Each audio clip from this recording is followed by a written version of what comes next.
Hi everyone, welcome to A guide for TGPSC exams.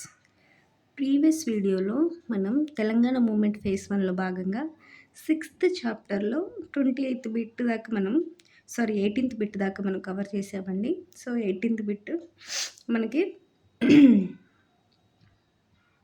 ఈ 18th bit దేని గురించి అంటే మనకి 1968లో కాసు బ్రహ్మానందరెడ్డి తెలంగాణ రీజనల్ కమిటీ మెంబర్స్‌తో మీటింగ్ జరిపిన తర్వాత, ఆ మీటింగ్ యొక్క ఔట్‌కమ్‌లో మనకి ఫైనాన్స్ సెక్రటరీ ఏమని చెప్పారు, ఏమని వాగ్దానం ఇచ్చారు అనంటే, తెలంగాణ మిగులు నిధులు తెలంగాణకి ఖర్చు పెడదాం. అంతేగాకుండా తెలంగాణ వ్యయంలో 1/3 వాటాకి ఎంత తక్కువగా ఉంటే, అంటే 3 వంతులు ఒక వంతు తెలంగాణది గదండీ! సో, తెలంగాణ ఖర్చు చేసే ఖర్చులో ఈ 1/3 వంతు వాటాకి ఎంత తక్కువగా ఖర్చు చేస్తే అంటే ఆ 1/3 వంతు ఖచ్చితంగా ఖర్చు చేయలేదని అర్థం. సో, ఆ ఏదైతే తెలంగాణకు రావాల్సిన ఆ ఒక్క వాటా ఉందో 3 వాటాల్లో, ఆ ఒక్క వాటా కూడా ఖర్చు చేయలేదండి. సో, ఆ ఖర్చు చేసిన ఖర్చుకి చేయాల్సిన ఖర్చుకి ఎంత తక్కువగా ఉంటే అంత తక్కువ 4వ పంచవర్ష ప్రణాళిక కాలంలో యూజ్ చేస్తామని చెప్పి వీళ్ళు ఫైనాన్స్ సెక్రటరీ తెలియజేశాడండి మనకి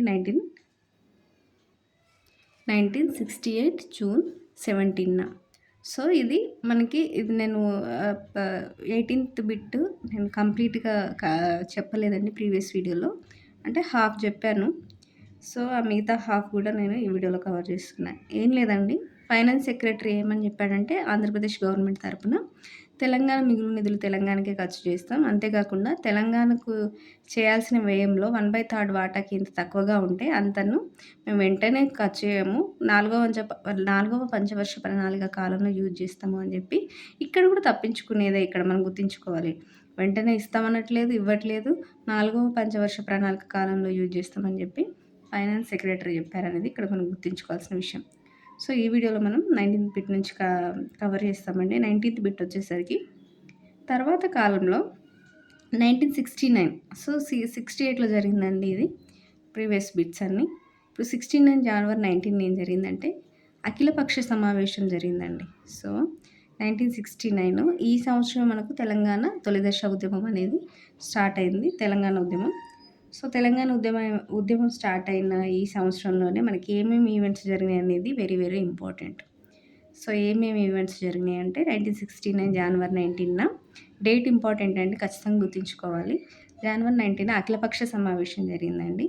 సో, ఈ అఖిలపక్ష సమావేశంలో ఏమేమి నిర్ణయాలు తీసుకున్నారు అనంటే, ఒకటి, నిధుల కేటాయింపుపై అప్పటికే కుదిరిన ఒప్పందం ఏదుందో అది కొనసాగుతుంది. సో, ఆల్రెడీ మనం 1968లో వీళ్ళు అన్నారు గదండీ, తెలంగాణ మిగులు నిధులు తెలంగాణకే ప్లస్ తెలంగాణ వ్యయంలో 1/3 వాటాకి ఎంత తక్కువగా ఉంటే అంత మేము 4వ పంచవర్ష ప్రణాళిక కాలంలో యూజ్ చేస్తాము అని చెప్పినారు కదా! అట్లా ఏవైతే నిర్ణయాలు తీసుకున్నారో నిధుల కేటాయింపుపై, సో, అటువంటి అప్పటికే కుదిరిన ఒప్పందాలు ఏవేవి ఉన్నాయో అవి అమలు చేస్తాము. అవే కొనసాగుతాం. మళ్ళీ ప్రతిసారి కొత్త కొత్త ఒప్పందాలు కాకుండా అప్పటికే నిధుల కేటాయింపుపై ఏదైతే ఒప్పందాలు జరిగినాయో ఆ ఒప్పందం కొనసాగుతుంది అనేది ఫస్ట్ నిర్ణయం. రెండవది, తెలంగాణ మిగులు అంటే ఏంటి అనంటే రెవెన్యూ మిగులు ప్లస్ పెట్టుబడి మిగులు రెండింటిని కలిపి తెలంగాణ మిగులుగా కన్సిడర్ చేస్తామనేది రెండవ నిర్ణయం అండి. అంటే రెవెన్యూ ఖాతాల్లో ఉండే మిగులును ప్లస్ పెట్టుబడి మిగులుని కలిపి వీళ్ళు తెలంగాణ మిగులుగా డిసైడ్ చేశారు. నెక్స్ట్ నిర్ణయం వచ్చేసరికి రాష్ట్ర స్థాయి కార్పొరేషన్లు ఆదాయ వ్యయాలు రాష్ట్ర ప్రభుత్వం కిందికి వస్తాయి. సో, రాష్ట్ర స్థాయి కార్పొరేషన్లు ఉంటాయి కదండీ! సో, రాష్ట్ర స్థాయి కార్పొరేషన్లు అనేటివి 2 ప్రాంతాలకు సంబంధించినవి. సో, దాని యొక్క ఆదాయ వ్యయాలు రాష్ట్ర ప్రభుత్వం కిందికి వస్తాయి కాబట్టి, రాష్ట్ర ప్రభుత్వ వ్యయం కిందనే కన్సిడర్ చేయాలి. అది ఒక ప్రాంతానికి సంబంధించింది కాదు అన్నట్టుగా వీళ్ళు చెప్పారు. అంతేకాకుండా చెప్పారు. కానీ విద్యుత్ బోర్డు ఉత్పాదక ఖర్చు, హై వోల్టేజ్ లైన్స్‌కి అయ్యే ఖర్చు ఎక్కువ ఉంటది కాబట్టి, ఈ విద్యుత్ బోర్డు ఉత్పాదక ఖర్చు, హై వోల్టేజ్ లైన్స్‌కి అయ్యే ఖర్చును మాత్రము వీళ్ళు 2:1 రేషియోలో డివైడ్ చేసుకుందాము. అంటే ఆ ఖర్చుని ఆంధ్ర ప్రాంతానికి 2 భాగాలుగా, తెలంగాణ ప్రాంతానికి ఒక భాగంగా డివైడ్ చేద్దాము. దేని ఖర్చుకి? విద్యుత్ బోర్డు ఉత్పాదక ఖర్చుకి ప్లస్ హై వోల్టేజ్ లైన్స్‌కి అయ్యే ఖర్చుకి 2:1 రేషియోలో డివైడ్ చేద్దామని చెప్పి ఈ సమావేశంలో నిర్ణయం తీసుకున్నారండి. Next, industrial trust fund industrial trust fund యొక్క నిధులు తెలంగాణకే చెందుతాయనేది కూడా ఈ యొక్క మీటింగ్, ఈ అఖిలపక్ష సమావేశం యొక్క అవుట్‌కమ్ అండి. సో, అంతేకాకుండా వీళ్ళేం చేశారంటే కాగ్ అధికారి అయినటువంటి మనకి కంట్రోలర్ అండ్ ఆడిటర్ జనరల్ అయినటువంటి కుమార్ లలిత్ కమిటీ అధ్యక్షతన మనకి కుమార్ లలిత్ కమిటీని ఏర్పాటు చేసి మిగులు నిధులు లెక్కిస్తామని చెప్పి ఈ మీటింగ్‌లో డిసైడ్ అయ్యారండి. అంటే ఇప్పుడు మిగులు నిధులు అనే దాని మీదనే కదండీ ఇక్కడ తెలంగాణ ప్రజల్లో అశాంతి, అసంతృప్తి పెరిగింది. సో, ఆ తెలంగాణ మిగులు నిధులు మీరన్నట్టు కాదు, మేమన్నట్టు కాదు, ఒక కమిటీ ఏద్దాము. ఆ కమిటీ ఎవరు అనంటే ఒక కాగ్ అధికారి అయినటువంటి కుమార్ లలిత్. కాగ్ అధికారి అంటే మనకి దేశంలోనే అత్యున్నత అది ఆడిటర్ జనరల్ అండి. ఈయన controller and auditor general. So, ఈయన అత్యున్నత స్థాయి అధికారి అయినటువంటి కాగ్ అధికారి అయినటువంటి కుమార్ లలిత్ అధ్యక్షతన ఒక కమిటీ ఏసి, ఆ కమిటీకి మనము మీ మిగులు నిధులను లెక్కించడానికి బాధ్యత అప్పగిద్దాము. సో, వాళ్ళు చెప్పిన ప్రకారం మిగిలిన నిధులు ఎంతొస్తే అంత మిగులు నిధులు మేము తెలంగాణకు సంబంధించిన మిగిలిన నిధులు తెలంగాణకి ఖర్చు చేస్తామనేది ఈ మీటింగ్ అవుట్‌కమ్. సో, మొత్తం ఏంటంటే నిధుల కేటాయింపు పైనేమో అప్పటికే కుదిరిన ఒప్పందం కొనసాగుతుంది. తెలంగాణ మిగులు అంటే మనకు రెవెన్యూ మిగులు ప్లస్ పెట్టుబడి మిగులుని కలిపి మేము తెలంగాణ మిగులుగా కన్సిడర్ చేస్తున్నామని చెప్పారు. అంతేకాకుండా రాష్ట్ర స్థాయి కార్పొరేషన్ల ఆదాయ వ్యయాలు రాష్ట్ర ప్రభుత్వం కిందకి వస్తాయి. కానీ విద్యుత్ బోర్డు యొక్క ఉత్పాదక ఖర్చు, హై వోల్టేజ్ లైన్స్కి మాత్రం అయ్యే ఖర్చుని 2:1 రేషియోలో భరిద్దాము అని చెప్పి నిర్ణయం తీసుకున్నారు. ఇండస్ట్రియల్ ట్రస్ట్ ఫండ్ యొక్క నిధులు తెలంగాణకే చెందుతాయని చెప్పినారు. అంతేకాకుండా ఈ తెలంగాణ యొక్క మిగులు నిధులు లెక్కించడానికి కాగ్ అధికారి అయినటువంటి కుమార్ లలిత్ అధ్యక్షతన కమిటీని నియమించి తెలంగాణ మిగులు నిధులు లెక్కగడతామని చెప్పి నిర్ణయం తీసుకున్నారు. ఇది వెరీ ఇంపార్టెంట్ అండి. ఏది కుమార్ లలిత్ కమిటీ ఏర్పాటు చేసి తెలంగాణ మిగులు నిధులు లెక్కిస్తామని చెప్పే నిర్ణయం అనేది ఈ మొత్తం మీటింగ్‌లో ఇంపార్టెంట్ అవుట్‌కమ్ ఇది. సో, ఇది ఖచ్చితంగా గుర్తుంచుకోవాలి. ఏ తేదీన జరిగిన సమావేశంలో ఈ నిర్ణయం తీసుకున్నారంటే 1969 జనవరి 19 జరిగిన అఖిలపక్ష సమావేశంలో ఈ నిర్ణయం తీసుకున్నారు. ఈ అన్ని నిర్ణయాల్లోకెల్లా ఇంపార్టెంట్ నిర్ణయం ఇదని గుర్తుంచుకోవాలి. నెక్స్ట్ బిట్ వచ్చేసరికి కుమార్ లలిత్ కమిటీ ప్రకారం తెలంగాణ మిగులు నిధులు ఎంత? ఇది ఇంకా ఇంపార్టెంట్ అండి. సో, కుమార్ లలిత్ కమిటీని నియమిస్తామన్నారు కదండీ తెలంగాణ మిగులు నిధులు లెక్కించడానికి. మరి లెక్కించిన తర్వాత కుమార్ లలిత్ కమిటీ ఏం చెప్పింది? ఎంత తెలంగాణ మిగులు నిధులు ఉన్నాయని చెప్పిందంటే 34.09 crores. జస్ట్ మనకి అరౌండ్‌గా 34 కోట్లు మాత్రమే తెలంగాణ యొక్క మిగులు నిధులు అని చెప్పి కుమార్ లలిత్ కమిటీ వాదించింది, నివేదిక ఇచ్చింది. సో, కుమార్ లలిత్ కమిటీ నివేదిక ప్రకారం తెలంగాణ మిగులు నిధులు ఎంత అనేది వెరీ ఇంపార్టెంట్ అండి. ఎంత అంటే 34 కోట్లు అని గుర్తుంచుకోవాలి. నెక్స్ట్ బిట్ వచ్చేసరికి దీన్ని ప్రొఫెసర్ హనుమంతరావు. ఈ ప్రొఫెసర్ హనుమంతరావు ఎవరు అంటే మాజీ ప్లానింగ్ కమిషన్ సభ్యుడండి ఈయన. సో, ఈయన దీన్ని విభేదించాడండి. అంటే కుమార్ లలిత్ కమిటీ ప్రకారం చెప్పినటువంటి తెలంగాణ మిగులు నిధులని ఒప్పుకోలేదు. ఈయన కుమార్ లలిత్ కమిటీ నివేదికని ఈయన విభేదించాడు. ఎవరు? ప్రొఫెసర్ హనుమంతరావు. ఎందుకు విభేదించాడు అనంటే ఇక్కడ చూడండి. ప్రొఫెసర్ హనుమంతరావు ఈయన మాజీ ప్లానింగ్ కమిషన్ సభ్యుడు. ఈయన కుమార్ లలిత్ కమిటీ ప్లస్ వశిష్ఠ భార్గవ కమిటీలు లెక్కగట్టిన విధానంలో లెక్కగట్టిన విధానాలను ఈయన విభేదించాడు. అంటే వాళ్ళు ఏ విధానాన్ని బేస్ చేసుకొని ఈ మిగులు నిధులు లెక్కగట్టారు అనేది ఈయన విభేదించాడనమాట. ఆ విధానాలను ఏ విధానాన్ని బేస్ చేసుకొని లెక్కించారో ఆ విధానాలని ఈయన ఎందుకు విభేదించాడనేది మనం చూసుకుందాం. సో, ఇక్కడ మనం కుమార్ లలిత్ కమిటీ అనేది ఆల్రెడీ మనకు తెలుసు. ఎప్పుడు నియమించబడింది, దేనికోసమని. వశిష్ఠ భార్గవ కమిటీ ఎక్కడిది మళ్ళీ అనంటే ఈ వశిష్ఠ భార్గవ కమిటీ కూడా తర్వాత వచ్చే టైంలో అంటే ఇదే ఇయర్‌లో తర్వాత సెంట్రల్ గవర్నమెంట్ చేత నియమించబడిన కమిటీ అండి ఇది వశిష్ఠ భార్గవ కమిటీ. ఇది కూడా దేనికోసం నియమించబడిందంటే ఇది కూడా తెలంగాణ మిగులు నిధులు లెక్కించడం కోసమే నియమించబడినటువంటి committee. So, Kumar Lalit committee అయినా వశిష్ఠ భార్గవ కమిటీ అయినా 2 కమిటీలు మనకి తెలంగాణ మిగులు లెక్కగట్టడం కోసం నియమించబడిన కమిటీలండి. మరి ఇదెందుకు మళ్ళీ నియమించిర్రు అంటే దీన్ని మనకు ఈ కుమార్ లలిత్ కమిటీ యొక్క నివేదికను ఒప్పుకోలేదు గదా! తెలంగాణ ప్రజలు, తెలంగాణ మేధావులు. సో, ఒప్పుకోలేదు గాబట్టి అది కాంట్రోవర్షియల్ అవుతుందని జెప్పి ఇంకొక కమిటీని ఏశారనమాట. సో, ఈ ఈ కమిటీ మరి ఏం జెప్తది? ఈ కమిటీ ఎంత మిగులు నిధులున్నాయని జెప్తదని చూస్తే గనక ఇది ఇంకా తక్కువ చూపెట్టింది. ఈ కుమార్ లలిత కమిటీ చూపెట్టినన్ని మిగులు నిధుల కంటే గూడా వశిష్ఠ భార్గవ కమిటీ అనేది మిగులు నిధులని ఇంకా తక్కువ చూపెట్టింది. సో, ఈ రెండు కమిటీలు పాటించిన విధానాలు ఏవైతున్నాయో అంటే మిగులు నిధులు తెలంగాణ యొక్క మిగులు నిధులు లెక్కగట్టడానికి పాటించిన విధానాలు ఏవైతున్నాయో ఆ విధానాలను మనకి ప్రొఫెసర్ హనుమంతరావు విభేదించాడు. అంటే ఒప్పుకోలేదు. ఆ విధానాలు తప్పు అన్నాడు. ఎందుకు తప్పు అన్నాడు అనేది గూడా మనం ఇక్కడ చూసుకోవాలి. మరి ప్రొఫెసర్ హనుమంతరావు ఎవరు అనంటే మాజీ ప్లానింగ్ కమిషన్ సభ్యుడు అని గుర్తుంచుకోవాలి. సో, ఈ ప్రొఫెసర్ హనుమంతరావు ఏ అంశాల్లో విభేదించిండంటే మొత్తం 3 అంశాల్లోని విభేదించాడండి.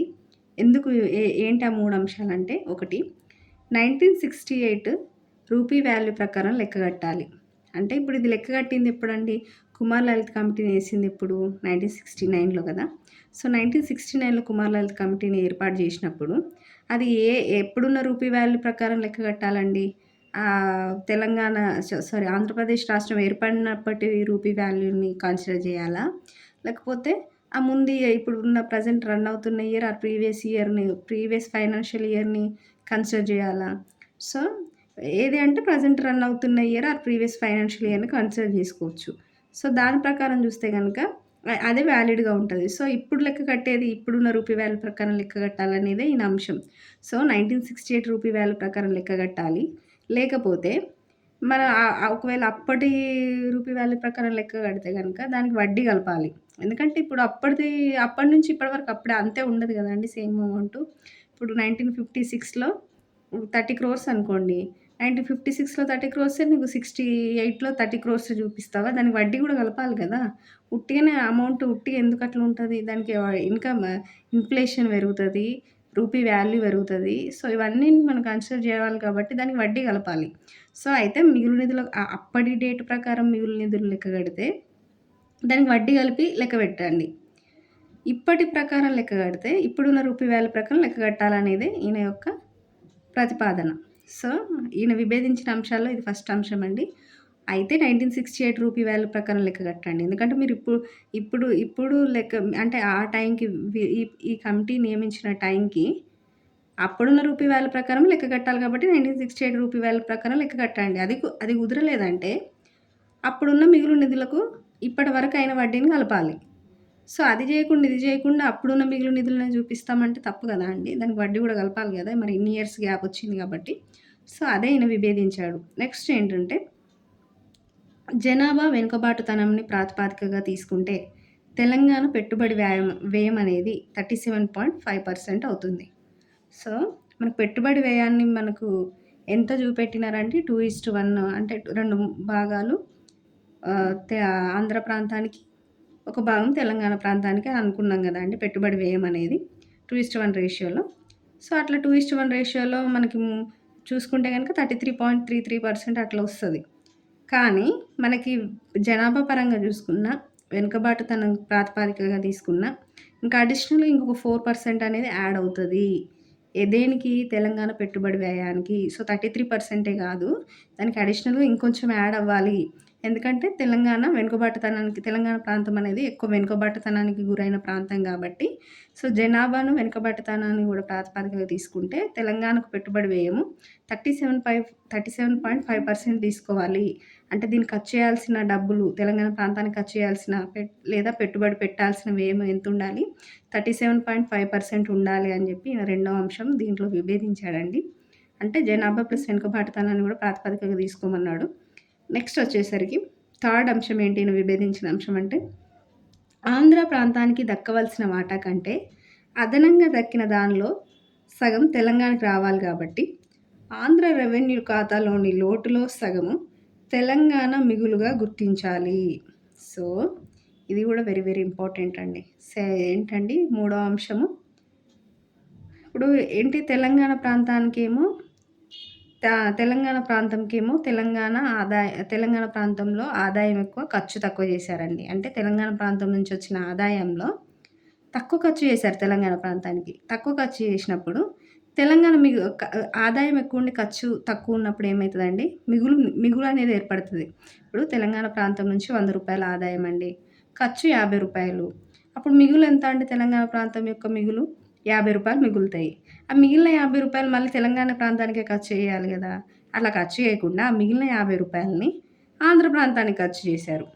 సో, ఇక్కడ మీరు ఆహ్, ఇక్కడ మీరు గుర్తుంచుకోవాల్సిందేందంటే, తెలంగాణ ప్రాంతం నుంచి ఫర్ ఎగ్జాంపుల్ రూ. 100 ఆదాయం, ఆంధ్ర ప్రాంతం నుంచి కూడా రూ. 100 ఆదాయం అనుకుంటే, తెలంగాణ ప్రాంతం నుంచి వచ్చిన రూ. 100 ఆదాయంలో తెలంగాణ ప్రాంతానికి జస్ట్ రూ. 50 ఖర్చు చేసి, ఏవైతే ఆ తెలంగాణ ప్రాంతంలో మిగిలిన మిగులు నిధులైనటువంటి మిగతా రూ. 50 ఉన్నాయో, ఆ రూ. 50ని ఆంధ్ర ప్రాంతానికి ఖర్చు చేషినారు.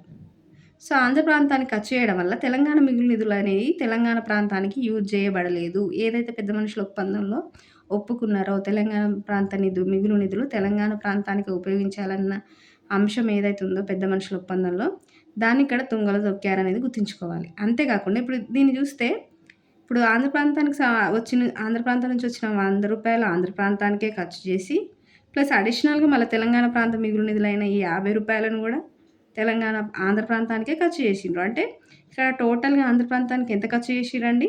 రూ. 150. దాని ఆదాయం ఎంత? రూ. 100. ఖర్చు చేసిందెంత? రూ. 150. మరి తెలంగాణ ప్రాంత ఆదాయం ఎంత?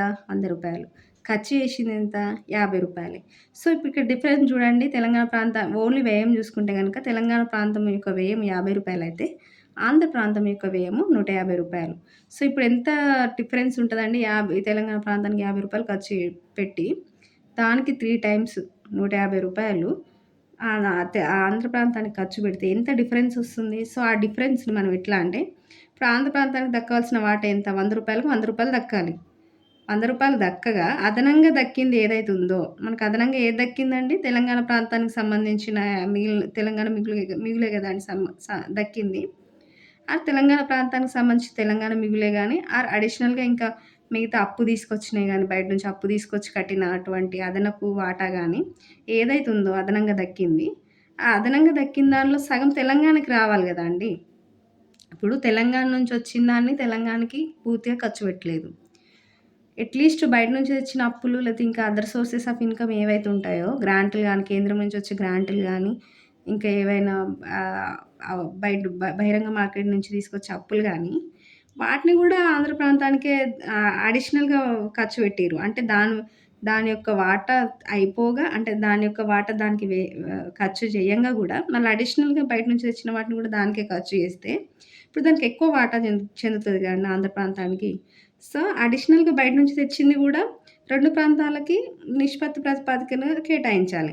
బట్ అట్లా గాకుండా మొత్తం ఆంధ్ర ప్రాంతానికి కేటాయించడం వల్ల ఎక్కువ వాటా చెందింది. సో, అట్లా ఎక్కువ వాటా ఏదైతే చెందిందో అంటే అదనంగా ఏదైతే దక్కిందో దాంట్లో సగం తెలంగాణ ప్రాంతానికి రావాలి. సో, సగం రావాలి గాబట్టి ఆ సగాన్ని అంటే ఆంధ్ర రెవెన్యూ ఖాతాలోని లోటులో సగాన్ని తెలంగాణ మిగులుగా గుర్తించాలనేదే ఇక్కడ పాయింటు. మీకు అర్థమైందని నేను అనుకుంటున్నా అండి. జస్ట్ మీకు సింపుల్‌గా చెప్తా.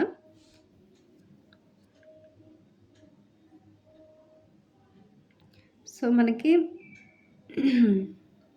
ఏం లేదండి. మీకు ఇంతే. ఏదైతే ఆంధ్ర ప్రాంతానికి చెందాల్సిన వాటా ఏది ఉంటదో, ఆ చెందాల్సిన వాటా కంటే అదనంగా ఇంకెక్కువ ఏదైతే దక్కిందో, ఆ దక్కిన దాంట్లో సగం తెలంగాణ తెలంగాణకు రావాలి.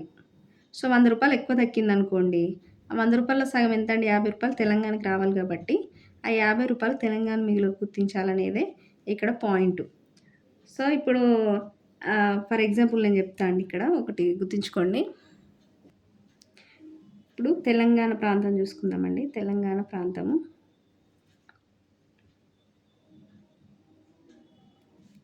సో, తెలంగాణ ప్రాంత ఆదాయం ఎంత? వ్యయం ఎంత? మిగులెంత అని చూసుకుందామండి. ఓకే. తర్వాత ఆంధ్ర ప్రాంతము ఆదాయం ఎంత? వ్యయం ఎంత? మిగులు ఎంత చూసుకుందాం. సో, తెలంగాణ ప్రాంత ఆదాయము రూ. 100 అనుకోండి. అంటే తెలంగాణ ప్రాంతం నుంచి రూ. 100 ఇన్‌కమ్ వస్తుంది. మరి తెలంగాణ ప్రాంతానికి ఆ రూ. 100 ఎంత ఖర్చు చేస్తున్నారంటే 100కి 100 ఖర్చు చేస్తున్నారా అంటే లేదండి. తక్కువ ఖర్చు చేస్తున్నారు. ఎందుకంటే ఇక్కడ మిగిలిస్తేనే గదా! ఆ మిగిలిన డబ్బులు ఇటు ఖర్చు చేయడానికి ఉంటది. సో, వ్యయం ఎంత చేస్తున్నారండి? రూ. 50 చేస్తున్నారు. చేసినప్పుడు ఇప్పుడు వచ్చిన ఆదాయంలో వ్యయం తీసేస్తే మనకు మిగులు ఎంత ఉంటదండి? రూ. 50 ఉంటది. సో, మనకు తెలంగాణ మిగులు ఇప్పుడు ఇక్కడ ఎంత అండి? రూ. 50. ఆంధ్ర ప్రాంత ఆదాయం ఎంత అనేది చూసుకుందాం. ఆంధ్ర ప్రాంత ఆదాయం గూడా ఫర్ ఎగ్జాంపుల్ 100 కాదు 200 అనుకుందామండి. ఓకే. 200 అనుకుందాం. ఫర్ ఎగ్జాంపుల్ ఆంధ్ర ప్రాంత యొక్క ఆదాయం 200 ఎందుకంటే విస్తీర్ణ పరంగా కొంచెం ఎక్కువ కాబట్టి ఆదాయం 200 అనుకుందాం. జనాభా ఎక్కువే, విస్తీర్ణం ఎక్కువే కాబట్టి. మరి వ్యయం ఎంత అంటే వ్యయం కూడా 200. అంటే వచ్చిన ఆదాయాన్ని పూర్తిగా ఆ ప్రాంతం యొక్క ఆదాయాన్ని ఆ ప్రాంతానికి పూర్తిగా ఉపయోగిస్తున్నారు. ఉపయోగించంగా కూడా వీళ్ళేంటంటే ఉపయోగించే వాళ్ళకి ఆ విస్తీర్ణం ఎక్కువ, జనాభా ఎక్కువ కాబట్టి ఆ ఆదాయం వాళ్ళకి సరిపోవట్లేదు. ఆ వచ్చిన 200 ఆదాయము పూర్తిగా ఆ ప్రాంతానికి ఖర్చు చేసినప్పటికి కూడా ఆ ఆదాయం అనేది వాళ్ళకి సరిపోవట్లేదు. సరిపోకపోతే ఏం చేస్తున్నారంటే అడిషనల్‌గా ఇక్కడ తెలంగాణ మిగులు నిధుల్లో ఉన్న రూ. 50 ఏవైతే ఉన్నాయో, ఆ రూ. 50 కూడా ఈ ప్రాంతానికి ఖర్చు చేస్తున్నారు. అయినా సరిపోలేదనుకోండి, అప్పుడు బయట నుంచి లేదా కేంద్ర ప్రభుత్వం నుంచి వచ్చిన గ్రాంట్లు ఉంటాయి గదండీ! కేంద్ర ప్రభుత్వం నుంచి ఒక రూ. 100 గ్రాంట్లు వచ్చాయనుకోండి. ఇదేంటి కేంద్ర ప్రభుత్వం నుంచి వచ్చిన గ్రాంట్లు. ఓకే. రూ. 100 ప్లస్సు బహిరంగ మార్కెట్ నుంచి అప్పులు తీసుకొచ్చారండి. బహిరంగ మార్కెట్ అప్పులు గనుక చూసుకున్నట్టయితే ఇవి ఒక రూ. 100 తీసుకొచ్చినారు. సో, ఇప్పుడు కేంద్ర ప్రభుత్వం నుంచి వచ్చిన గ్రాంటులైనా, బహిరంగ మార్కెట్ నుంచి తీసుకొచ్చిన అప్పులైనా సరే 2 ప్రాంతాలకు మనకి ప్రాతిపదికన లేకపోతే సమానంగాన పంచాలి. పంచకుండా వీళ్ళేం చేస్తున్నారంటే ఈ తెచ్చిన వాటిని ఈ ప్రాంతానికి అంటే ఈ ప్రాంత అభివృద్ధి ఎక్కువ కోరుకుంటున్నారు గదా! ఎందుకంటే ఆ ప్రాంత ప్రతినిధులే ఆంధ్ర ప్రాంత ప్రతినిధులే ఇక్కడ మనకు ముఖ్యమైన పాత్రలు వహిస్తున్నటువంటి గవర్నమెంట్‌లో ముఖ్యమైన పాత్ర వహిస్తున్నటువంటి వ్యక్తులు. సో, ముఖ్యమంత్రులు గాని, మంత్రులు గాని మొత్తం వాళ్ళదే డామినెన్స్. సో, వాళ్ళ ప్రాంతం అభివృద్ధి చెందాలని వాళ్ళకెక్కువ ఉంటది కాబట్టి, తెలంగాణ మిగులు నిధులను ఇక్కడ వాడడమే గాకుండా, మళ్ళీ బయట నుంచి తెచ్చినయి గానీ, లేదా ఇతర కేంద్ర ప్రభుత్వ గ్రాంటులు గానీ, వాటిని గూడా ఇక్కడ ఈ కేంద్ర ప్రభుత్వ గ్రాంటులు రూ. 100 అనుకోండి. బహిరంగ మార్కెట్ అప్పులు రూ. 100 మొత్తం రూ. 200 ఇవి గూడా దీనికే వాడుతున్నారు. సో, మొత్తంగా ఇక్కడ ఏంటి నేను ఫర్ ఎగ్జాంపుల్ చెప్తున్నాను మీకు అర్థం అవ్వాలని. యాజ్ ఇట్ ఈజ్ ఇట్లనే అని గాదు. సో, ఇప్పుడు ఇక్కడ మనకి ఎంత వాడారండి మొత్తం? ఆంధ్ర ప్రాంతానికి వచ్చిన ఆదాయం 200 అయితే, ఖర్చు మాత్రం ఎంత పెట్టారు? రూ. 450. 250 ప్లస్ 200 ఎంత అండి? 450 టోటల్. సో, టోటల్ ఎంత అండి వ్యయము? రూ. 450. సో, ఇక్కడ మనకి తెలంగాణ ప్రాంతాల్లోని ఇప్పుడు మిగులు ఎంతుందండి మరి? మిగులు ఇక్కడ ఉంటదా ఇప్పుడు? ఆదాయం కంటే ఖర్చు ఎక్కువుంది ఆంధ్ర ప్రాంతానికి. ఆదాయం 200 అయితే ఖర్చు 450 ఎక్కువ ఖర్చు చేసిండ్రు ఆదాయం కంటే. మిగతా ఎక్స్‌ట్రా 250 ఏదైతే ఉందో, ఆ ఎక్స్‌ట్రా 250 రకరకాల మార్గాల ద్వారా తీసుకున్నారు. తెలంగాణ మిగులు నుంచి ఖర్చు పెట్టినారు. కేంద్ర ప్రభుత్వ గ్రాంటులను ఖర్చు పెట్టినారు. బయట నుంచి బహిరంగ మార్కెట్ అప్పులను తీసుకొచ్చి ఈ ప్రాంతానికే పెట్టినారు.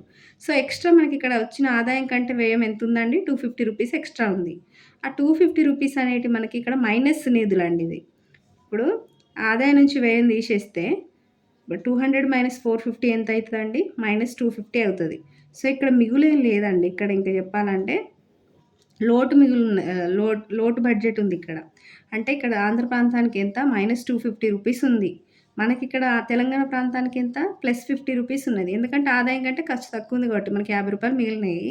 ఆంధ్ర ప్రాంతానికేమో ఆదాయం కంటే ఖర్చు ఎక్కువ చేసిర్రు వాళ్ళకి. అంటే వాళ్ళకి ఎక్కువ పెట్టుబడి పెట్టినారు కాబట్టి వాళ్ళకు లోటు బడ్జెట్ అనేది ఉంది. ఏదైతే ఈ లోటు బడ్జెట్ ఉంది గదండీ! ఈ రెవెన్యూ లోటు ఉంది గదండీ! ఏదైతే ఈ రూ. 250 ఉందో -250 అందులో సగము తెలంగాణ మిగులుకు కలపాలి. అంతేగాని ఇందులో ఏదైతే తెలంగాణ మిగులు రూ. 50 ఉందో జస్ట్ ఇదే ఇస్తాం మీకు అంటే కుదరదు. ఇప్పుడు ఎందుకంటే ఆంధ్ర ప్రాంతానికి ఇంత ఎక్కువ ఖర్చు చేసినప్పుడు వీళ్ళకి ఎక్కువ ఖర్చు చేసి మీకు మాత్రం మీకొచ్చిందే ఖర్చు చేస్తామంటే అట్లా ఎట్లా అండి? దానికి అంత ఎక్కువ ఖర్చు చేసినప్పుడు ఇప్పుడు దానికి ఆదాయం 200 ఎక్స్‌ట్రా ఇంకా 250 కలిపి 450 దానికి ఖర్చు చేసి, మనకు రూ. 100 ఆదాయం వచ్చినందుకు మీకు రూ. 100 ఖర్చు చేస్తాం మీ ప్రాంతానికి అనంటే, అప్పుడు ఎట్లా 2 ప్రాంతాలు ఈక్వల్‌గా డెవలప్ అవుతాయి? సో, అది ఈక్వాలిటీ ఎట్లా అయితది? కాదు గదా!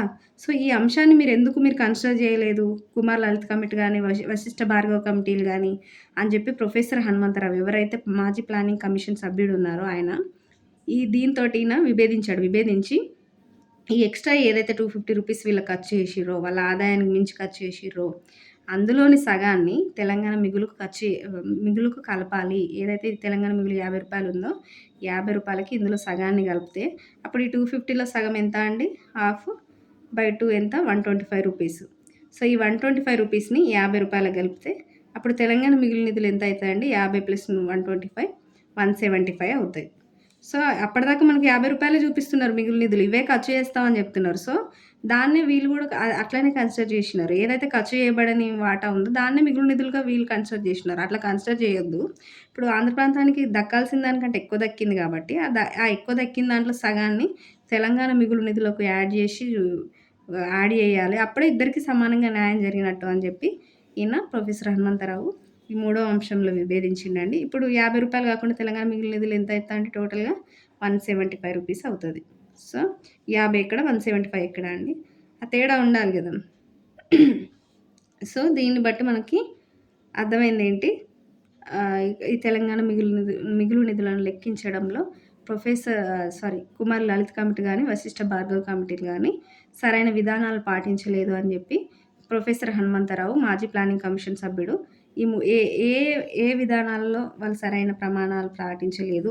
ఆ 3 అంశాలు ఏంటి? ఈ 3 అంశాలు ఏంటి అనంటే ఇవి అని జెప్పి ఆయన విభేదించాడండి. ఆ 3 ఏంటని కూలంకషంగా వివరించిండు. సో, ఇది మీకు అర్థమైందని నేను అనుకుంటున్నానండి. అంతేకాకుండా మనకి ప్రొఫెసర్ హనుమంతరావు ప్రకారము తెలంగాణ మిగులు నిధులు ఎంత అంటే 117.45 కోట్లండి. అంటే మనకి కుమార్ లలిత్ కమిటీ ప్రకారం తెలంగాణ మిగులు నిధులు 34 కోట్లయితే, ప్రొఫెసర్ హనుమంతరావు ప్రకారము ఈయన పాటించిన విధానాల ప్రకారము తెలంగాణ మిగులు నిధులు అనేటివి 117 కోట్లు అనేది ఇక్కడ గుర్తుంచుకోవాలి. అంటే అంత డిఫరెన్స్ ఉంది. వాళ్ళు సరైన ప్రమాణికాలు పాటించలేదు అనేదే ప్రొఫెసర్ హనుమంతరావు యొక్క వాదన. సో, 2 గుర్తుంచుకోవాలండి. Very very important. 2 కాదు 3. కుమార్ లలిత్ కమిటీ ప్రకారం మిగులు నిధులు ఎంత తెలంగాణది. తర్వాత ఏర్పడినటువంటి వశిష్ఠ భార్గవ కమిటీ ప్రకారము తెలంగాణ మిగులు నిధులు ఎంత. ప్రొఫెసర్ హనుమంతరావు ప్రకారం తెలంగాణ మిగులు నిధులు ఎంత అనేది గుర్తుంచుకోవాలి. నెక్స్ట్ బిట్ వచ్చేసరికి తెలంగాణ ప్రాంతీయ కమిటీ ప్రకారం తెలంగాణ మిగులు నిధులు ఎంత. సో, ఇప్పుడు తెలంగాణ ప్రాంతీయ కమిటీ ఏదైతే తెలంగాణ అభివృద్ధి కోసం పెద్ద మనుషుల ఒప్పందంలో భాగంగా ఏర్పడిన ఈ తెలంగాణ ప్రాంతీయ కమిటీ కూడా తెలంగాణ మిగులు నిధులను లెక్కించిందండి. సో, మరి తెలంగాణ ప్రాంతీయ కమిటీ ప్రకారం తెలంగాణ మిగులు నిధులు ఎంత ఉన్నాయంటే 107 కోట్లండి. ఎంత అంటే 107 కోట్లు. సో, ప్రొఫెసర్ హనుమంతరావు కంటే ఒక 10 కోట్లు తక్కువ ఉందనుకోండి. సో, దీని ప్రకారం ఏంటి మనకి తెలంగాణ మిగులు నిధులు అనేటివి ఆ 2 కమిటీలు కుమార్ లలిత్ కమిటీ గాని, వశిష్ఠ భార్గవ్ కమిటీలు గాని తక్కువ చూపించినాయి. సో, అది ఎవరి ఇన్‌ఫ్లుయెన్స్ వల్ల చూపించినాయి, ఎందువల్ల లెక్కగట్టిన విధానాలను తప్పుగా తీసుకున్నాయనేది అది సెకండరీ విషయం. బట్ ఆ 2 కమిటీలు కూడా తెలంగాణ మిగులు నిధులు తక్కువ చూపించినాయి అనేది ఇక్కడ ఇంపార్టెంట్. మరి తెలంగాణ ప్రాంతీయ కమిటీ ప్రకారం తెలంగాణ మిగులు నిధులు 107 కోట్లు ఎందుకొచ్చినాయంటే, ఈ తెలంగాణ ప్రాంతీయ కమిటీ ఈ తెలంగాణ మిగులు నిధులను లెక్కగట్టేటప్పుడు పబ్లిక్ రంగ సంస్థల నిధులను పరిగణలోకి తీసుకోకూడదని ప్రాంతీయ కమిటీ వాదించింది. అంటే ఇప్పుడు పబ్లిక్ రంగ సంస్థలు ఉంటాయి కదండీ! అవి ఇరు ప్రాంతాలకు సంబంధించిన పబ్లిక్ రంగ సంస్థలు. సో, వాటి యొక్క నిధులను ఇది కౌంట్ చేయలేదు. కౌంట్ చేయకపోవడం వల్ల మనకి 107 కోట్లు వచ్చిందనేది ఇక్కడ గుర్తుంచుకోవాలి. నెక్స్ట్ బిట్ వచ్చేసరికి 1950 హైదరాబాద్ కౌలుదారి మరియు వ్యవసాయ భూముల చట్టంలోని ఏ సెక్షన్‌లు తెలంగాణేతరులు వ్యవసాయ భూములు కొనడం, అమ్మడం చట్టవిరుద్ధం చేసింది. సో, ఇక్కడ మీరు మరీ గుర్తుంచుకోవాలి ఏంటంటే మనకి 1950లో ఇయర్ గుర్తుంచుకోండి ఖచ్చితంగా. 1950 అంటే ఏంటండి, అప్పటికి హైదరాబాద్ రాష్ట్రమే ఉంది. మనం ఆంధ్ర ప్రాంతంతో కలవలేదు. ఆంధ్రప్రదేశ్ రాష్ట్రం ఇంక ఏర్పడలేదు. ఆంధ్రప్రదేశ్ రాష్ట్రం మనకు 1956లో కదా ఏర్పడింది. సో, 1950లో హైదరాబాద్ రాష్ట్రం ఉన్నప్పుడు 1950లో హైదరాబాద్ కౌలుదారి మరియు వ్యవసాయ భూముల చట్టం అనేది వచ్చిందండి 1950లో. ఆ చట్టం ఏంటి మరి కౌలుదారి మరియు వ్యవసాయ భూముల చట్టం ఏం చెప్పింది అనంటే, తెలంగాణేతరులు ఎవరైతే ఉన్నారో అంటే తెలంగాణ వ్యక్తులు కాకుండా బయట వ్యక్తులు ఏ రాష్ట్రం వ్యక్తులైనా సరే, ఇతర ప్రాంత వ్యక్తులు ఎవరైనా సరే, వాళ్ళు తెలంగాణ ప్రాంతంలోని వ్యవసాయ భూములు కొనడం, అమ్మడం అనేది చట్టవిరుద్ధం చేసిందండి. ఏది? ఈ 1950లో హైదరాబాద్ రాష్ట్రంలో వచ్చిన కౌలుదారి మరియు వ్యవసాయ భూముల చట్టం. ఏ సెక్షన్ల కింద చేసింది అనంటే ఐదవ అధ్యాయంలో, ఈ చట్టంలోని ఐదవ అధ్యాయంలో సెక్షన్ 47-50 మనకి తెలంగాణేతరులు అంటే తెలంగాణకు సంబంధించిన వ్యక్తులు గాకుండా ఎవరైతే ఉంటారో, తెలంగాణకు సంబంధం లేని వ్యక్తులు, వారు తెలంగాణ ప్రాంతంలోని వ్యవసాయ భూములు కొనడం లేదా అమ్మడం 2 చట్టవిరుద్ధమని ఈ చట్టం జెప్పింది. ఈ చట్టంలోని ఏ అధ్యాయంలో ఏ సెక్షన్ జెప్పిందనేది వెరీ వెరీ ఇంపార్టెంట్. ఐదవ అధ్యాయం సెక్షన్ 47-50 ఏ చట్టం అండి? 1950 హైదరాబాద్ కౌలుదారి మరియు వ్యవసాయ భూముల చట్టం. ఇప్పుడు ఎందుకు మనం దీన్ని డిస్కస్ చేస్తున్నామంటే, దీన్ని కూడా మన వాళ్ళు ఉల్లంఘించారనమాట. ఈ చట్టాన్ని కూడా వీళ్ళు తుంగలో తొక్కారు. ఏదైతే మనకి హైదరాబాద్ రాష్ట్రం ఉన్నప్పుడు, ఆంధ్రప్రదేశ్ రాష్ట్రం ఏర్పడక ముందు ఏదైతే మనకి హైదరాబాద్ రాష్ట్రంలో తెలంగాణ ప్రాంత ప్రజల కోసం చేసిన చట్టం ఏదైతుందో, ఆ చట్టంలోని ఈ అంశాన్ని కూడా వీళ్ళు ఉల్లంఘించిర్రు గాబట్టే, అట్లా ఉల్లంఘించి తెలంగాణేతరులు కూడా తెలంగాణ ప్రాంతం యొక్క వ్యవసాయ భూములు కొనడం, అమ్మడం జరిగింది గాబట్టి, మనం ఈ చట్టం గురించి, ఈ చట్టంలోని ఈ సెక్షన్స్ గురించి మనం ఖచ్చితంగా తెలుసుకోవాలి. తర్వాత ఇది హైదరాబాద్ రాష్ట్రం ఉన్నప్పుడు 1950లో. తర్వాత ఆంధ్రప్రదేశ్ రాష్ట్రం ఏర్పడిన తర్వాత మరి ఏం తీసుకొచ్చిర్రు అనంటే, 1956 పెద్ద మనుషుల ఒప్పందం ప్రకారం, అంటే ఏర్పడడానికి ముందు, ఏర్పడిన తర్వాత ఏం చేయాలనేది పెద్ద మనుషుల ఒప్పందంలో మనం డిస్కస్ చేసుకున్నాం గదండీ 14 అంశాల్లో భాగంగా. సో, ఆ 14 అంశాల్లో ఒక అంశం, ఇంపార్టెంట్ అంశం ఏంటంటే, ఈ అంశంలో ఏ అంశం ప్రకారము వ్యవసాయ భూములు కొనడం, అమ్మడం తెలంగాణ ప్రాంతీయ కమిటీ ఆధీనంలో ఉండాలని జెప్పారు అంటే, 8వ అంశం అండి. సో, మనకి హైదరాబాద్ రాష్ట్రం ఉన్నప్పుడు తెలంగాణేతరులు ఈ తెలంగాణ ప్రాంతంలో వ్యవసాయ భూములు కొనడం, అమ్మడం చట్టవిరుద్ధం అని జెప్పి చట్టం తీసుకొచ్చారు. ఈ పైన సెక్షన్స్ ప్రకారము. అంతే గాకుండా ఇప్పుడు ఒకవేళ ఆంధ్రప్రదేశ్ రాష్ట్రం ఏర్పడితే గనక, మేము ఆంధ్ర ప్రాంతంతో కలిస్తే గనక, అప్పుడు గూడా మాకు తెలంగాణ ప్రాంతంలో వ్యవసాయ భూములు కొనడం, అమ్మడం అనేది తెలంగాణ ప్రాంతీయ కమిటీ ఆధీనంలో ఉండాలి. అంటే తెలంగాణ ప్రాంతీయ కమిటీ అనేది తెలంగాణ ప్రాంత ప్రయోజనాల కోసం, తెలంగాణ ప్రాంత అభివృద్ధి కోసం ఏర్పాటు చేసిన కమిటీ గదండీ.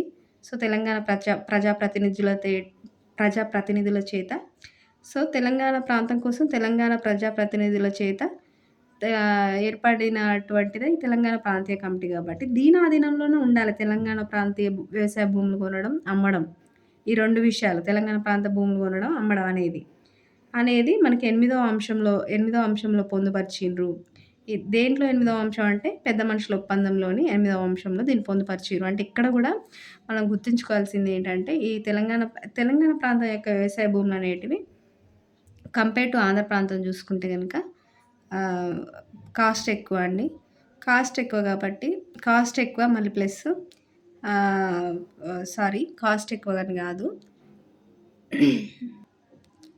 కాస్ట్ ఎక్కువ అనే అంశమే కాకుండా, కాస్ట్ ఎక్కువ, తక్కువ అనే విషయం గాకుండా, ముఖ్యంగా ఏంటంటే, తెలంగాణ ప్రాంతీయ ప్రజలు అమాయకులు గదండీ. సో, అమాయకులు గాబట్టి వీళ్ళు ఇప్పుడు ఆంధ్రతో కలిసిన తర్వాత, ఈ ఆంధ్ర ప్రాంతం వాళ్ళందరూ వచ్చి ఇక్కడనే సెటిల్ అయ్యి, తెలంగాణ ప్రాంతంలో సెటిల్ అయ్యి, ఈ తెలంగాణ ప్రాంతం యొక్క భూములు ఏవైతే ఉన్నాయో, ఇవి తెలంగాణ ప్రాంత ప్రజల నుంచి లాక్కుంటారు. తక్కువ రేటుకి వాళ్ళ తెలివితేటలు చూపిచ్చి, తక్కువ రేటుకి కొనుక్కొని, వాళ్ళే ఆక్రమించుకొని మొత్తం తెలంగాణను వీళ్ళెక్కడ తెలంగాణలో వీళ్ళ డామినెన్స్ ఎక్కడ పెరిగిపోతదో, తెలంగాణ ప్రాంత ప్రజలకు వాళ్ళ యొక్క భూముల మీద ఉన్న అధికారం ఎక్కడ కోల్పోతారో అని చెప్పి ముందుగానే భయపడి పెద్ద మనుషుల ఒప్పందంలో 8వ అంశంగా ఈ అంశాన్ని పొందుపరిచిర్రండి. ఏదైతే భయపడ్డారో అదే జరిగిందండి. సో, మనకు అప్పుడు పెద్ద మనుషుల ఒప్పందంలో తెలంగాణ ప్రాంతంలో వ్యవసాయ భూములు కొనడం, అమ్మడం తెలంగాణ ప్రాంతీయ కమిటీ ఆధీనంలో ఉండాలని ఎందుకు పొందుపరిచారంటే ఇందుకే. వాళ్ళు లాక్కుంటారు మన భూములు. ఆంధ్ర ప్రాంత ప్రజలు తెలంగాణ ప్రాంత ప్రజల యొక్క భూములను లాక్కొని వాళ్ళ డామినెన్స్ పెంచుకుంటారు. తెలంగాణ ప్రాంతం మీద మొత్తం వాళ్ళదే అధికారం, పెత్తనం పెరుగుతదని భయపడ్డారు. అది చివరికి అదే జరిగిందండి తర్వాత కాలక్రమేణా. సో, అది ఇప్పుడు మ్యాటర్ గాదు. బట్ ఇది ఈ పెద్ద మనుషుల ఒప్పందంలో ఈ అంశం పొందుపరిచిర్రనేది ఇంపార్టెంట్.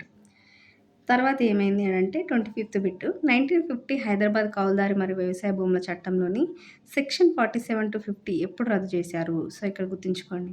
మనకి 1950లో ఈ చట్టం తీసుకొచ్చారన్నాం గదండీ. హైదరాబాద్ కౌలుదారి మరియు వ్యవసాయ భూముల చట్టం వెరీ వెరీ ఇంపార్టెంటు.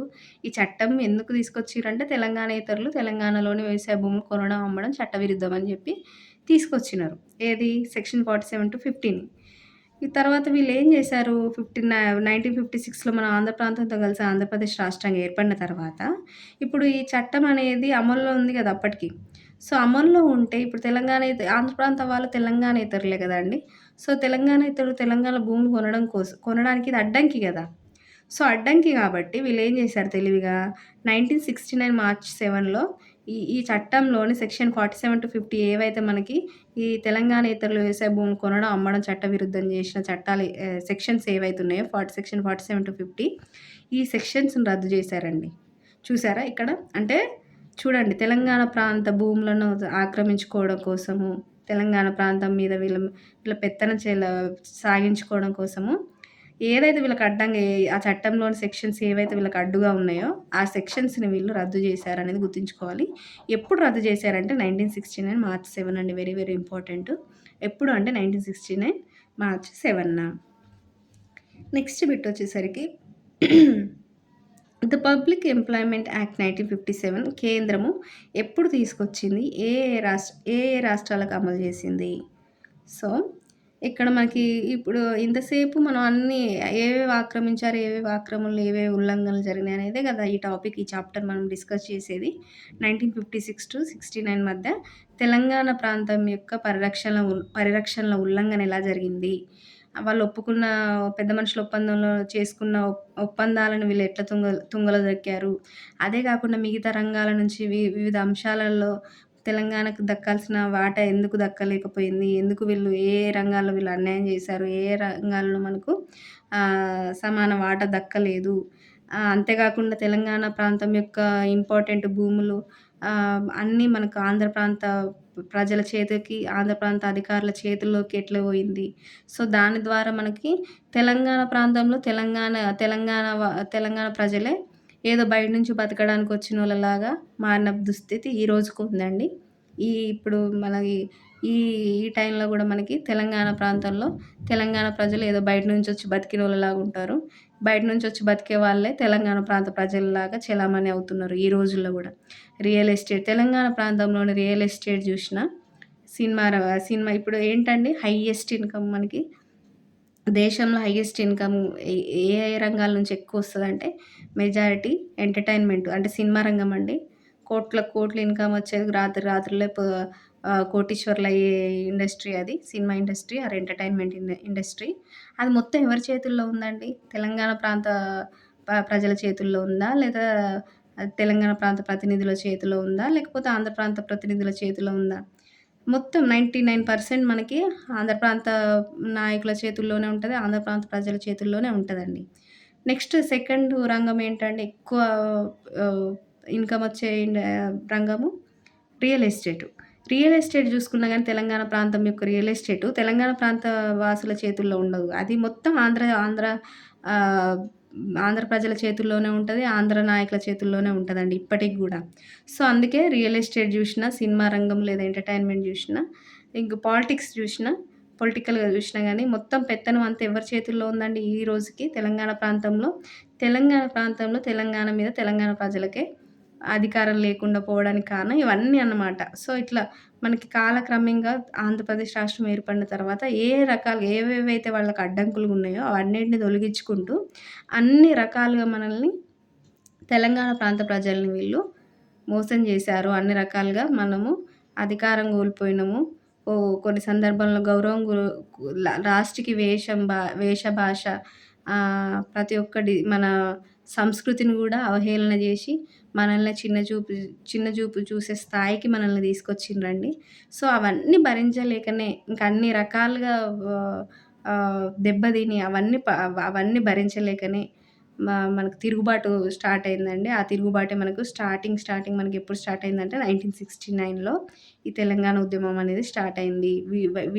వీటన్నిటి పర్యవసనాల కారణం చేత మనకి తెలంగాణ తిరుగుబాటు, తెలంగాణ ఉద్యమం అనేది 1969లో స్టార్ట్ అయిందండి. అందుకే ఇవన్నీ మనం డిస్కస్ చేసుకుంటున్నాం. ఎందుకంటే వాలిడ్ పాయింట్స్ ఉన్నాయండి. ఇవన్నీ జరిగినాయి మనకి.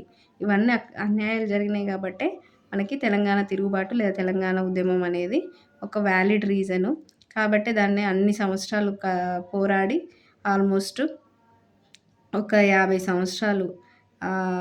సంవత్సరాలు పోరాడి ఆహ్, తెచ్చుకున్నదే మనది ఇప్పుడున్న తెలంగాణ రాష్ట్రం అండి. అందుకే దీనికి అంత ఇంపార్టెన్స్ ఇస్తున్నాం. ఎందుకు తెలంగాణ రాష్ట్ర ఉద్యమం అనేది తెలంగాణ రాష్ట్రం కోసం జరిగిన ఉద్యమం అనేది ఇంపార్టెంట్ అంటే ఇందుకే అండి. సో, మనం ఏ కారణాల చేత వాళ్ళతో కలవాల్సొచ్చింది. కలిసిన తర్వాత కలిసేటప్పుడు వాళ్ళు ఏమేమి మనకు హామీలిచ్చారు, ఒప్పందాలు చేసుకున్నారు. కలిసిన తర్వాత వాటిని ఎట్లా తుంగలో దొక్కారు, ఎన్ని రకాలుగా మనం అన్యాయం గురయ్యాము. అది గురైనామని మనం తెలుసుకొని మనది మనకు కావాలి అని మనది మనం తెచ్చుకోవడానికి ఎంత టైం పట్టింది అనేదే ఈ తెలంగాణ మూమెంట్. సో, ఇప్పుడు ఇవన్నీ దానిలో భాగంగానే ఈ చాప్టరే అది గదండీ! 1956-69 మధ్య అంటే తెలంగాణ ఉద్యమం స్టార్ట్ అవ్వడానికి తొలి దశ తెలంగాణ ఉద్యమం స్టార్ట్ అవ్వడానికి ముందు జరిగిన పరిరక్షణ ఉల్లంఘన అండి. సో, ఈ టైంలో జరిగిన ఈ ఈ విషయాల వల్లనే మనకి 1969లో తొలి దశ తెలంగాణ ఉద్యమం స్టార్ట్ అవుతది. సో, అది నెక్స్ట్ చాప్టర్‌లో మనకు స్టార్ట్ అవుతదండి. సో, దాని ముందు ఏమేం జరిగినాయనేది మనం ఇక్కడ డిస్కస్ చేస్తున్నాం. 26th బిట్ వచ్చేసరికి ద పబ్లిక్ ఎంప్లాయ్‌మెంట్ యాక్ట్ 1957 కేంద్రము ఎప్పుడు తీసుకొచ్చింది? ఏ రాష్ట్రాలకు అమలు చేసింది అనంటే, ద పబ్లిక్ ఎంప్లాయ్‌మెంట్ యాక్ట్ అనేది 1957లో వచ్చిన యాక్ట్ అండి. The public employment act. So, దీన్ని కేంద్ర ప్రభుత్వం తీసుకొచ్చింది. ఏ రాష్ట్రాలకు అమలు చేసింది అనంటే, మనకి 1957 డిసెంబర్ 7న తీసుకొచ్చింది. ఏపీ, తెలంగాణ ప్రాంతానికి ప్లస్ మణిపూర్ రాష్ట్రానికి, త్రిపుర రాష్ట్రానికి, హిమాచల్ ప్రదేశ్‌కి ఈ 4 రాష్ట్రాలకి మనకి ఈ ద పబ్లిక్ ఎంప్లాయ్‌మెంట్ యాక్ట్ అనేది అమల్లో అయ్యేలాగా ఈ యాక్ట్‌ని తీసుకొచ్చింది 1957 డిసెంబర్ 7 అండి. ఎందుకు తీసుకొచ్చిందనేది ఇక్కడ ఇంపార్టెంట్. ఎందుకు తీసుకొచ్చింది అనంటే, ఈ పబ్లిక్ ఎంప్లాయ్‌మెంట్ ఈ యాక్ట్‌లోనే ఉందండి. ఎంప్లాయ్‌మెంట్ యాక్ట్ అని. సో, పబ్లిక్ ఎంప్లాయ్‌మెంట్ అంటే మనకి ఏదైతే గవర్నమెంట్ ఎంప్లాయీస్ ఉంటారు కదండీ! గవర్నమెంట్ ఎంప్లాయ్‌మెంట్ ఉంటది కదా! సో, గవర్నమెంట్ ఎంప్లాయ్‌మెంట్‌లో ఆహ్, ఆహ్, ఏవేవి ఏవేవి నిబంధనలు పాటించాలి, ఏవేవి ప్రమాణాలు పాటించాలి. సో, ఆ పాటించడం వల్ల ఏ ఏ ఏ ప్రాంత ప్రజలకు అన్యాయం జరగకూడదు అనేదే దీని ముఖ్య ఉద్దేశ్యం. సో, అందుకనే కేంద్ర ప్రభుత్వం 1957లో పబ్లిక్ ఎంప్లాయ్‌మెంట్ యాక్ట్ తీసుకొచ్చిందండి. సో, అంతే కాకుండా మనకి 1956లో మనకి పెద్ద మనుషుల ఒప్పందము ప్రకారం ఏంటండి, తెలంగాణ ప్రాంత ప్రజలకు ఉద్యోగాలు ఎలా ఇవ్వాలి? ఒకవేళ ఉద్యోగాలు తీసేయాల్సొస్తే ఏ రేషియోలో తీసేయాలి? ఇవన్నీ మన పెద్ద మనుషుల ఒప్పందంలో అనుకున్నారు గదండీ! అలా అనుకున్నారు. ప్లస్ నోట్ ఆన్ సేఫ్‌గార్డ్స్‌లో గూడా ఉంది గాబట్టి, దానికి సంబంధించిన దాన్ని అమలు జేయడం కోసమే ద పబ్లిక్ ఎంప్లాయ్‌మెంట్ యాక్ట్ తీసుకొచ్చిండ్రు 1957 డిసెంబర్ 7న. సో, ఏపీ, తెలంగాణ ప్రాంతంతో పాటు ఇంకా మిగతా ఏ రాష్ట్రాలకు దీన్ని అమలు చేశారనేది గూడా వెరీ, వెరీ ఇంపార్టెంట్ గాబట్టి, ఏంటి ఆ 3 రాష్ట్రాలనేది గూడా గుర్తుంచుకోవాలండి. నెక్స్ట్ వచ్చేసరికి పబ్లిక్ ఎంప్లాయ్‌మెంట్ యాక్ట్‌లో ఆర్టికల్ 3 సబ్‌సెక్షన్ ఏ అండ్ సిను అన్వయిస్తూ కేంద్ర ప్రభుత్వం Andhra Pradesh public employment rule 1959 March 21న ప్రవేశపెట్టింది. So, the public employment act వచ్చింది ఎప్పుడండి? 1957 డిసెంబర్ 7న గదండీ! సో, 1957 డిసెంబర్ 7 వస్తే మనకి ఆ యాక్ట్‌ని ఆంధ్రప్రదేశ్ పబ్లిక్ ఎంప్లాయ్‌మెంట్ రూల్ 1959గా మనకి 1959 మార్చ్ 21న ప్రవేశపెట్టిందండి. సో, ఏ ఏ దేన్ని అన్వయిస్తూ అంటే ఈ 1957 పబ్లిక్ యాక్ట్‌లో ద పబ్లిక్ ఎంప్లాయ్‌మెంట్ యాక్ట్ 1957లోని article 3 subsection A and C. Article 3లోని సబ్‌సెక్షన్ ఏ అండ్ సిని అన్వయిస్తూ మనకి కేంద్ర ప్రభుత్వం ఏం జేసిందంటే ఆంధ్రప్రదేశ్ పబ్లిక్ ఎంప్లాయ్‌మెంట్ రూల్ 1959ను తీసుకొచ్చిందనేది ఇక్కడ గుర్తుంచుకోవాలి. సో, ఏంటంటే కేంద్ర ప్రభుత్వం ఈ చట్టాన్ని తెచ్చింది 1957.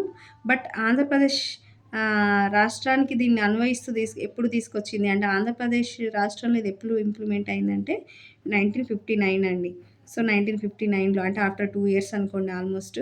సో, 57లో చట్టం తీసుకొస్తే మనకు ఆంధ్రప్రదేశ్ రాష్ట్రంలో ఎప్పటి నుంచి అమలైందంటే 1959 మార్చ్ 21 నుంచి అమలైందనేది గుర్తుంచుకోవాలి. సో, అమలైన అమలైన రోజునే ఆంధ్రప్రదేశ్ పబ్లిక్ ఎంప్లాయ్‌మెంట్ రూల్‌గా మనం కన్సిడర్ చేస్తాం. సో,